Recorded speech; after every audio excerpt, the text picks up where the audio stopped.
we kind of mentioned Trish briefly before.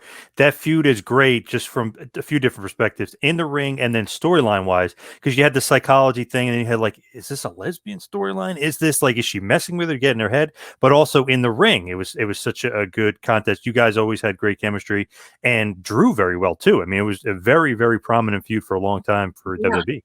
Yeah. So excited and happy, or blessed, I should say, about that whole thing.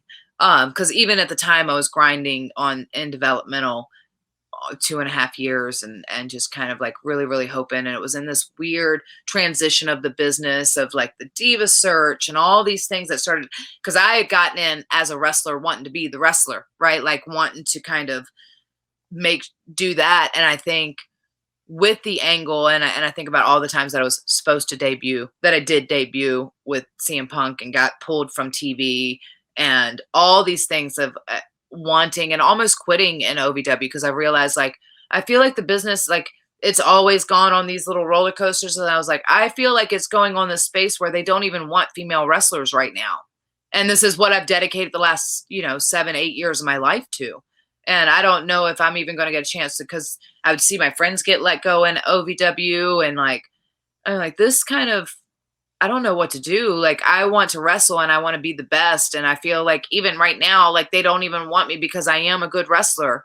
Like, so this is, me, young Mickie James thinking. And so, and all of that, I think the fact that I was able to come in and work with Trish, who I didn't really know up until that point, and with this really amazing storyline. And when you talk to a lot of the girls today, and it's a really humbling thing of like in the locker rooms and stuff to know that that was the storyline that drew them and made them fans, or one of the things like of, and it's still talked about as one of the greatest storylines of all time. And I know, you look at the matches and a whole, and I thought the match is amazing and it's solid, but it was really about more than the match, right? Like, that was one of the few times that a women's storyline was invested in for months over television, to build these two characters, to build to this moment, to where people were genuinely emotionally invested in both characters, into the story they wanted to see, rather than just the match, and I think that's where, that was the difference maker.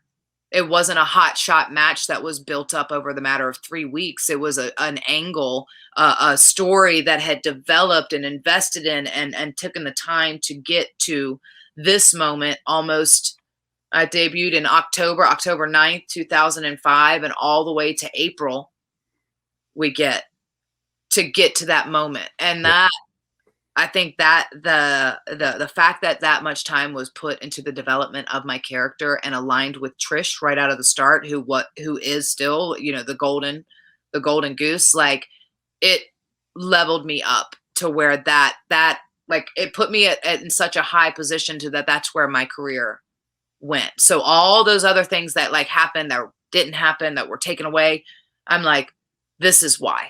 Because there were bigger plans. This was going to be, and I'm over prepared now, because now I've fine tuned every aspect of my craft. And now I could literally do anything they throw at me. And I think it was that beautiful art of the sexuality being thrown in and the different elements. But the fact that we then, when we wrestled, we delivered. And that was, there's a lot of times there's like these elements thrown in, but then the wrestling doesn't deliver, or is not the elements, but the match is just like, incredible, but it was a beautiful blend of all these like seasonings and things to make this perfect, like bucket of gold, pot of gold. And it was great too, like psychologically, because like you do the mistletoe thing, but it all leads up to, oh, she tricked her, like kind of mentally, and got in her head, and then she wins the world title. So it's like it led to something. It was building up in a nice way. Yeah, it was beautiful, and I always say, like, I'm so grateful for that. And I think that had my any of those things that were supposed to happen before, how different my career would have been. How, like, what I think that I would have always risen, and because there is truth in that, like, the cream always rises to the top. The cream always rises to the top. Yes, cream of the crop. Yep. I'm thinking about my garden outside, the crop. My little garden is doing well. I got corn, pumpkin, watermelon, Brussels sprouts, green beans, tomatoes, strawberries, Okay. cucumbers, whatever you want. Although I'm Nice. not very good with lettuce because my lettuce keeps overgrowing. However, I digress. No, but I think that it was just a cool thing. Thank you for watching the Hannibal TV. Please like this video if you enjoyed it and click the subscribe button to not miss any of our latest shoot interviews, match videos, or news updates.